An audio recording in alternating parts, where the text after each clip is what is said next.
Hello mga kakintab! Good morning! Hindi na pala morning. Hapon na. Ayan, makapal na talaga yung snow dito. At medyo malamig kagabi. I-check ko yung aking mga manok kasi may chance ako na maglagay ng mga straw sa aking mga alagang manok, fresh straw. Kasi wala akong pasok ngayong umaga. Ngayong araw na to, wala akong klase, kaya may time akong i-change yung straw, lagyan sila ng fresh straw. So, lakad muna tayo. Dito na ako sa aking mga manukan. I-check ko kung okay lang ba sila. Ayan, kung napapansin nyo yan, sa labas ng door nila, ayan siya. Kasi nag-minus 23 kagabi. Kasi itong door na to, hindi pa insulated. Once na yung door nyo ay hindi pa insulated, ganito ang mangyayari. Ayan o, parang freezer sa loob. Yan siya. Ice. Nag-ice. Kasi wala pa kaming time na i-insulate tong door na to. Kasi nga busy talaga. Pero naman dito naman sa loob ng aming manukan ay hindi naman sila nag-freeze kasi merong heat lamp 24 hours yan. At saka yung buong area na to ay may insulation. Ito lang talagang door ang wala. Kaya kung napapansin nyo, itong door ay puno ng ice. Ayan o, malamig siya. Kaya dito pumapasok ang lamig. Minus 20. Kagabi kasi minus 23. Kaya ayan siya. Hello, chiki-chik! Yan yung aking mga manok. Sobrang laki na. Pag malaki na rin yung mga manok, yung feeder din nila ay malaki na. Yung makapal na. Kaya okay lang. Yan, nakakasurvive sila sa lamig. Ito naman yung aking malalaking manok. Hello!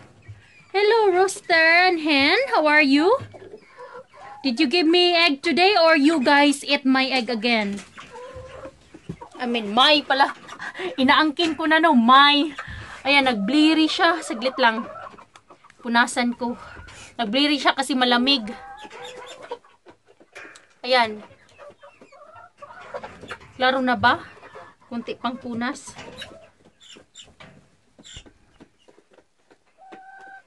Yan. Nag-blurry kasi siya pag malamig. Nagmo-moist. Ayan yung manok ko, kinain niya. Alam niyo mga kakintab, kinain ng mga manok ko ang itlog nila. Kaya plano namin na putulan sila ng beak, yung sungo sa atin. O puputulan para hindi nila makrack yung itlog at makain. Kasi sayang. Pinutulan na to namin, kaso lang naawa ako, kunting-kunti lang talaga yung pinutol ko ba kasi naawa ako. Tapos sabi naman ng neighbor namin na kailangan daw putulin yung medyo mahaba, yung halos dumugo na yung sungo. Ganyan daw para hindi na sila natakot naman ako, naawa ako ba. Pero sabi ng asawa ko kailangan daw gawin para hindi nila makain yung itlog kasi useless din naman kung mag-aalaga ng manok tapos yung itlog ay kinakain nila. So, kung either, sabi ng asawa ko, either i-butcher namin yung katayin namin or pabayaan na ganyan lang. So, sabi ko, sige na, putulin na lang yung beak para hindi na sila makakain ng itlog at hindi sila ma-butcher. Kasi makatay talaga sila. Kasi pag hindi sila naging smart, hindi sila natuto sa pagkakamali nila, kakatayin namin talaga yung lahat.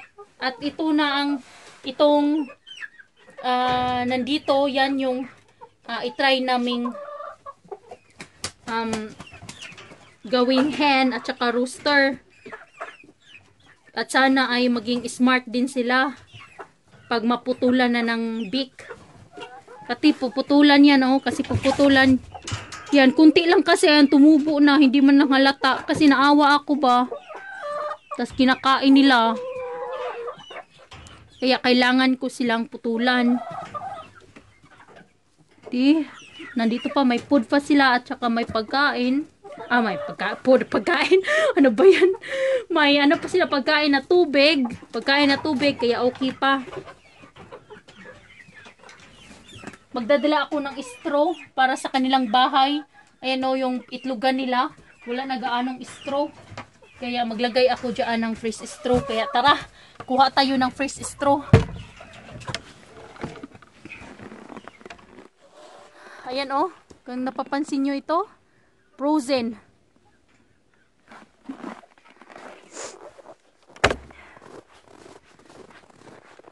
Kuha tayo ng ano, fresh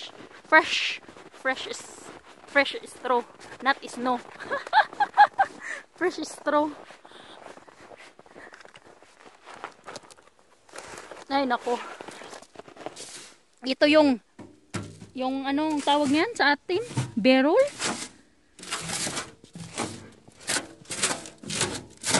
Linisan ko kasi ang daming snow din, tsaka ice. Pero yung ice naman okay lang, hindi na yun matatanggal eh, matigas. Yan.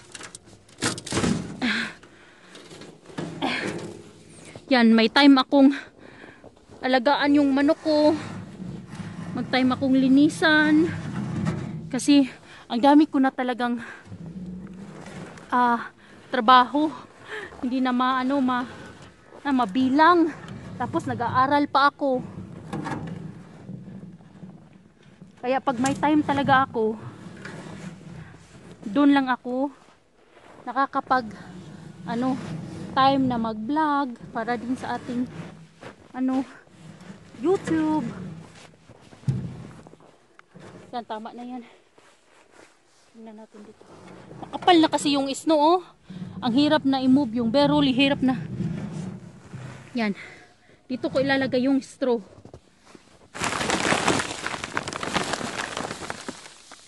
Yan siya. Sa loob ay straw. Madali lang naman kunin ang straw. Loose na. Kasi tinanggal ko na yung tali. Yan, yung tali. Yung green at saka brown na kulay. I-move ko muna kunti yung barrel. Para, there we go. Para mas mas madali ko lang ma-shoot. Gagamitan ko sana ng pork, kaso lang mahirap na magamit ng pork tapos nakahawak ka pa ng camera, wala ka ng chance, kaya ganyan na lang ha. Pero ginagamitan ko talaga to ng pork kasi mas madali lang malagay sa barrel. Pero nakahawak ako ng camera, kaya ganito na lang muna ang gagawin ko.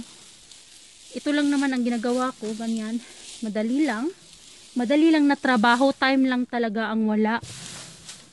Kasi pag meron kang anak, tapos nag-aaral ka pa, tapos lahat pa ay asikaso ay sayo. Kaya medyo yung nililinisan ko yung manok ko, nililinisan ko once in a month. Yung straw nila, pinapalitan ko talaga. Kasi ayaw ko yung mabaho at ayaw ko yung madumi. Kaya,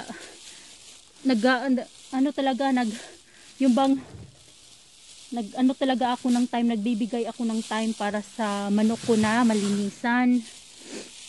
Katulad ngayon, wala naman akong aral ngayong araw na to, kaya meron akong time na pag may bikan time ako, naglilinis ako sa mga manok, nag-check sa alaga akong hayop, kasi ito naman ay gustong gusto ko talaga na buhay, yung simple lang,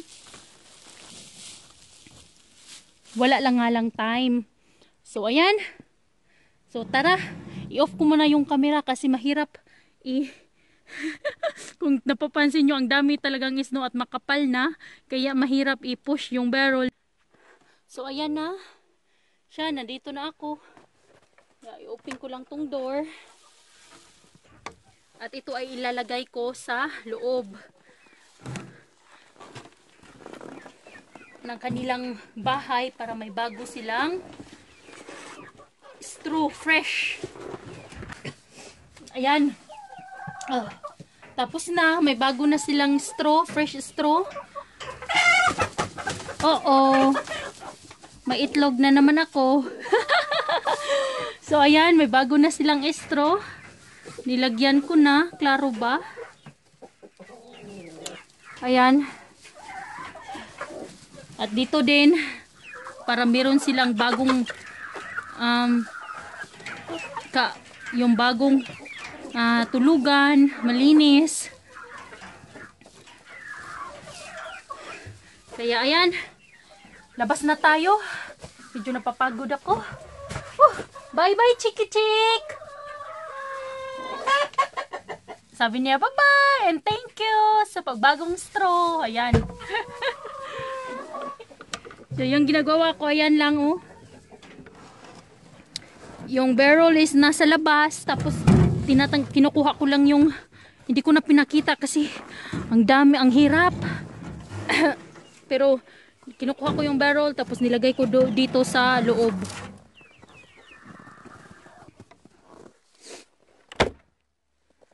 Pag may time ako, baka mamaya lagyan ko to ng plastic sa loob para may yung ano ba, yung cold hindi nakakapasok at saka yung heat hindi nakakalabas para hindi sila lamigin.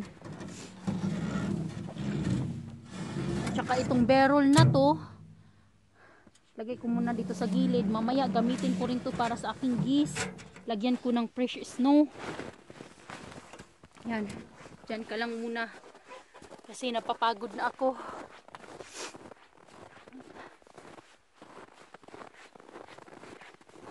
Yung aming food ng manok na galing din sa field.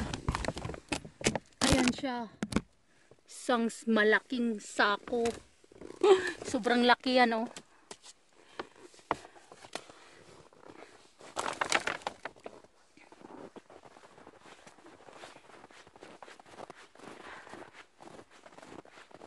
Kanina naglaro kami ng aking mga anak sa snow para naman ay magbanding din ako sa kanila. Tingnan nyo yung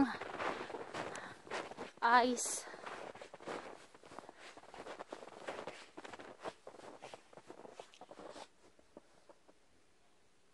Yan siya. Laki. Yan o, nakakatakot pag mag-melt ba tapos maano to, matusok ka sa ice pag malaglag. Mas dadami pa yan. Ganito ang buhay sa malamig na lugar. Kailangan para kang robot, balot na balot. Kasi pag hindi ka balot na balot, hindi mo ma-enjoy ang lamig sa labas. Kasi giniginaw ka, napoprosen yung buong katawan mo. Kaya kailangan balot na balot ka talaga, parang ano, parang robot. Para hindi mo halata ang lamig, hindi mo mapapansin yung lamig kasi mainit yung katawan mo pag lalo na pag praktikang nagmumove ba, yung naglalakad. Ganyan. Pero pag nakatayo ka lang, lalamigin ka rin. Yan lang mga kakintab, aking buhay-buhay sa bukid. Until next time, bye!